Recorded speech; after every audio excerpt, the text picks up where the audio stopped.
Op een heuvel aan de grens van mijn streek staat een tijd even stil,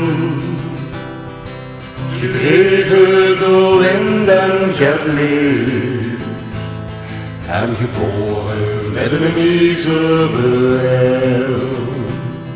Apostelen vleugelen zich hij toes, wijend door wind en getblaaien, op een heuvel aan de grens van mijn streek staat een tijd even stil.